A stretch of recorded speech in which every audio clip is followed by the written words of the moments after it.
श्री स्वामी समर्थ. आपले डोळे बंद करा. स्वामींची मूर्ती दिसत आहे ना? स्वामी नेहमी आपल्या भक्तांसोबत आहेत. संकटाच्या वेळी ते आपल्या भक्तांची कधीही साथ सोडत नाहीत. संकट ते स्वतः झेलतात, पण त्यांना त्याची झळ बसू देत नाहीत. जेव्हा संकट असतात तेव्हा स्वामी आपल्या सोबत असतात. स्वामींचा असाच एक चमत्कारिक मंत्र मी आज इथे तुम्हाला सांगणार आहे. या मंत्राच्या श्रवणाने आजपासून तुमचे नशीब उजळेल. पण रोज 3 दिवस तुम्हाला सारखे ऐकायचे आहे. सतत हा मंत्र ऐकायचा आहे. जर मंत्राचा पाठ करता येत नसेल तर सतत 3 दिवस मोबाईलवर ऐका. तुमचे कर्ज फिटून जाईल. तुम्हाला अचानक धनलाभ होईल. तुम्हाला कळणारही नाही. तुमचे वाईट दिवस निघून जातील आणि तुमचे चांगले दिवस येतील. बंगला गाडीचे स्वप्न तुमचे पूर्ण होईल. पण मनन आणि चिंतन करून मंत्र सतत ऐकत जा. तत्पूर्वी चॅनेलवरती जर नवीन असाल तर चॅनेलला लाईक, शेअर आणि सबस्क्राईब अवश्य करा. चला तर मग मंत्राला सुरुवात करूया. ओम अवधूताय विद्यमहे समर्थाय धीमहि तन्नो स्वामी प्रचोदयात्. ओम अवधूताय विद्यमहे समर्थाय धीमहि तन्नो स्वामी प्रचोदयात्. ओम अवधूताय विद्यमहे समर्थाय धीमहि तन्नो स्वामी प्रचोदयात्. ओम अवधूताय विद्यमहे समर्थाय धीमहि तन्नो स्वामी प्रचोदयात्. ओम अवधूताय विद्यमहे समर्थाय धीमहि तन्नो स्वामी प्रचोदयात्. ओम अवधूताय विद्यमहे समर्थाय धीमहि तन्नो स्वामी प्रचोदयात्. ओम अवधूताय विद्यमहे समर्थाय धीमहि तन्नो स्वामी प्रचोदयात्. ओम अवधूताय विद्यमहे समर्थाय धीमहि तन्नो स्वामी प्रचोदयात्. ओम अवधूताय विद्यमहे समर्थाय धीमहि तन्नो स्वामी प्रचोदयात्. ओम अवधूताय विद्यमहे समर्थाय धीमहि तन्नो स्वामी प्रचोदयात्. ओम अवधूताय विद्यमहे समर्थाय धीमहि तन्नो स्वामी प्रचोदयात्. ओम अवधूताय विद्यमहे समर्थाय धीमहि तन्नो स्वामी प्रचोदयात्.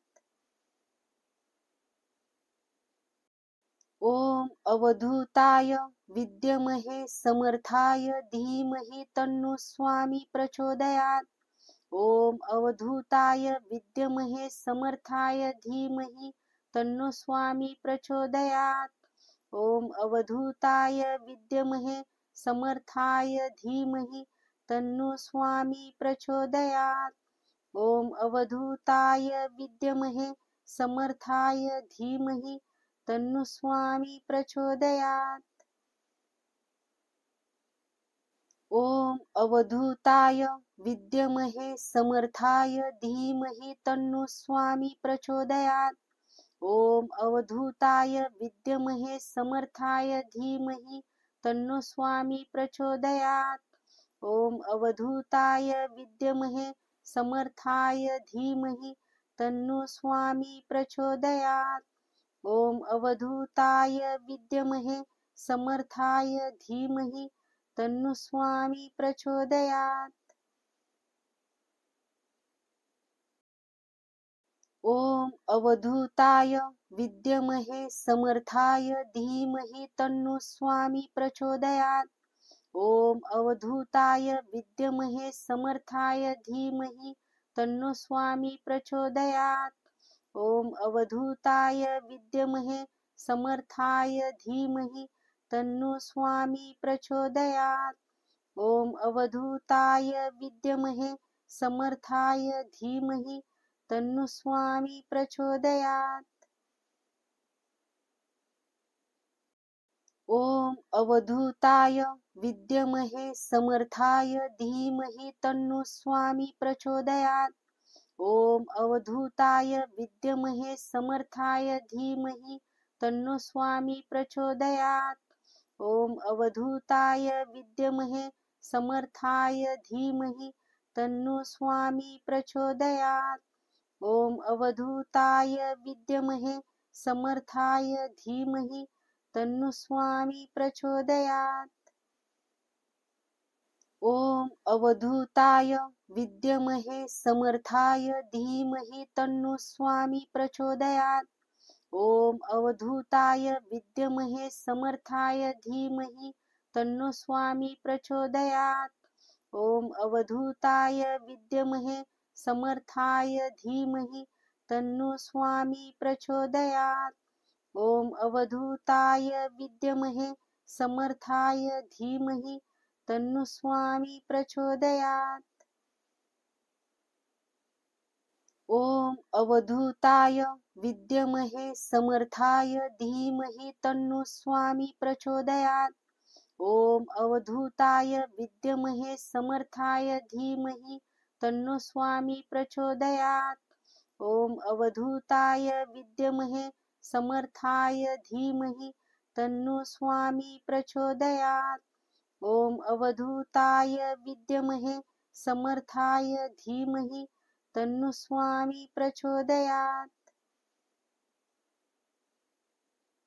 ओम अवधूताय विद्महे समर्थाय धीमहि तन्नो स्वामी प्रचोदयात्। ओम अवधूताय विद्महे समर्थाय धीमहि तन्नो स्वामी प्रचोदयात्। ओम अवधूताय विद्महे समर्थाय धीमहि तन्नो स्वामी प्रचोदयात्। ओम अवधूताय विद्महे समर्थाय धीमहि तन्नो स्वामी प्रचोदयात्। ओम अवधूताय विद्महे समर्थाय धीमहि तन्नो स्वामी प्रचोदयात्। ओम अवधूताय विद्महे समर्थाय धीमहि तन्नो स्वामी प्रचोदयात्। ओम अवधूताय विद्महे समर्थाय धीमहि तन्नो स्वामी प्रचोदयात्। ओम अवधूताय विद्महे समर्थाय धीमहि तन्नो स्वामी प्रचोदयात्। ओम अवधूताय विद्महे समर्थाय धीमहि तन्नो स्वामी प्रचोदयात्। चला तर मग मंत्राला सुरुवात करूया।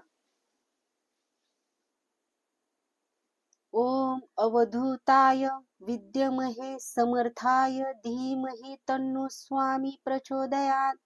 ओम अवधूताय विद्महे समर्थाय धीमहि तन्नो स्वामी प्रचोदयात्। ओम अवधूताय विद्महे समर्थाय धीमहि तन्नो स्वामी प्रचोदयात्। ओम अवधूताय विद्महे समर्थाय धीमहि तन्नो स्वामी प्रचोदयात्। ओम अवधूताय विद्महे समर्थाय धीमहि तन्नो स्वामी प्रचोदयात्। ओम अवधूताय विद्महे समर्थाय धीमहि तन्नो स्वामी प्रचोदयात्। ओम अवधूताय विद्महे समर्थाय धीमहि तन्नो स्वामी प्रचोदयात्। ओम अवधूताय विद्महे समर्थाय धीमहि तन्नो स्वामी प्रचोदयात्। ओम अवधूताय विद्महे समर्थाय धीमहि तन्नो स्वामी प्रचोदयात्। ओम अवधूताय विद्महे समर्थाय धीमहि तन्नो स्वामी प्रचोदयात्।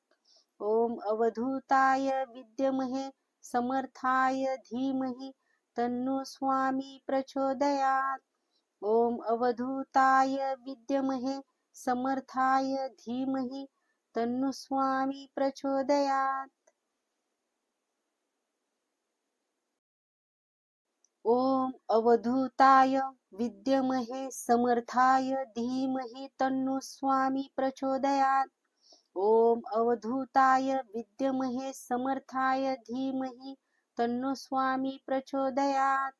ओम अवधूताय विद्महे समर्थाय धीमहि तन्नो स्वामी प्रचोदयात्। ओम अवधूताय विद्महे समर्थाय धीमहि तन्नो स्वामी प्रचोदयात्।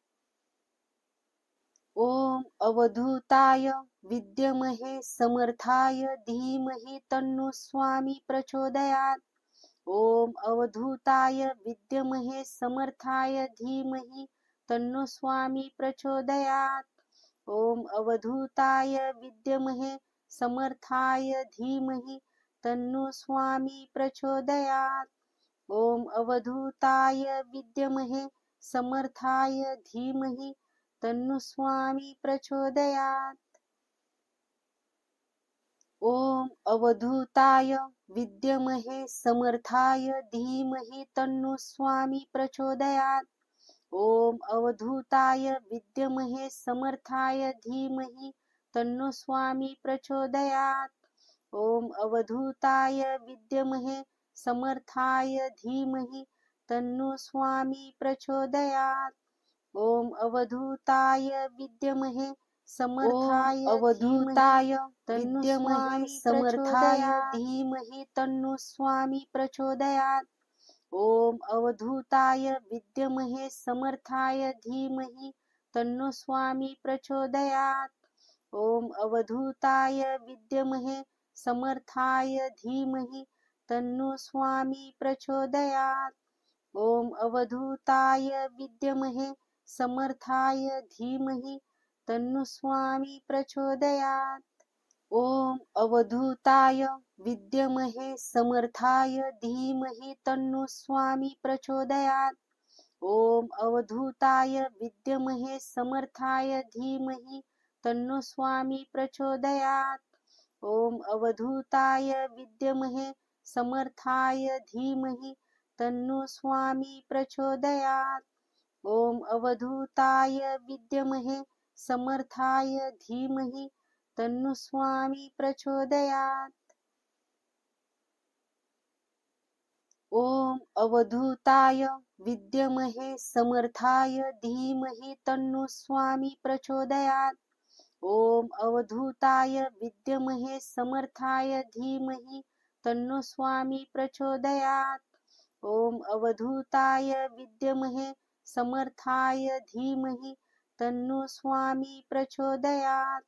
ओम अवधूताय विद्महे समर्थाय धीमहि तन्नो स्वामी प्रचोदयात्। ओम अवधूताय विद्महे समर्थाय धीमहि तन्नो स्वामी प्रचोदयात्। ओम अवधूताय विद्महे समर्थाय धीमहि तन्नो स्वामी प्रचोदयात्। ओम अवधूताय विद्महे समर्थाय धीमहि तन्नो स्वामी प्रचोदयात्। ओम अवधूताय विद्महे समर्थाय धीमहि तन्नो स्वामी प्रचोदयात्। अवधूताय विद्महे समर्थाय धीमहि तन्नो स्वामी प्रचोदयात्। ओम अवधूताय विद्महे समर्थाय धीमहि तन्नो स्वामी प्रचोदयात्। ओम अवधूताय विद्महे समर्थाय धीमहि तन्नो स्वामी प्रचोदयात्। आय धीमहि तन्नो स्वामी प्रचोदयात्। ओम अवधूताय विद्महे समर्थाय धीमहि तन्नो स्वामी प्रचोदयात्। ओम अवधूताय विद्महे समर्थाय धीमहि तन्नो स्वामी प्रचोदयात्। ओम अवधूताय विद्महे समर्थाय धीमहि तन्नो स्वामी प्रचोदयात्। ओम अवधूताय विद्महे समर्थाय धीमहि तन्नो स्वामी प्रचोदयात्। विद्महे समर्थाय धीमहि तन्नो स्वामी प्रचोदयात्। ओम अवधूताय विद्महे समर्थाय धीमहि तन्नो स्वामी प्रचोदयात्। ओम अवधूताय विद्महे समर्थाय धीमहि तन्नो स्वामी प्रचोदयात्। ओम अवधूताय विद्महे समर्थाय धीमहि तन्नो स्वामी प्रचोदयात्। ओम अवधूताय विद्महे समर्थाय धीमहि तन्नो स्वामी प्रचोदयात्। ओम अवधूताय विद्महे समर्थाय धीमहि तन्नो स्वामी प्रचोदयात्. ओम अवधूताय विद्महे समर्थाय धीमहि तन्नो स्वामी प्रचोदयात्. ओम अवधूताय विद्महे समर्थाय धीमहि तन्नो स्वामी प्रचोदयात्.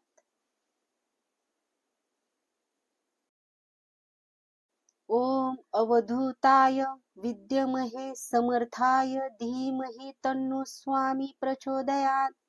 ओम अवधूताय विद्महे समर्थाय धीमहि तन्नो स्वामी प्रचोदयात्. ओम अवधूताय विद्महे समर्थाय धीमहि तन्नो स्वामी प्रचोदयात्. ओम अवधूताय विद्महे समर्थाय धीमहि तन्नो स्वामी प्रचोदयात्. ओम अवधूताय विद्महे समर्थाय धीमहि तन्नो स्वामी प्रचोदयात्.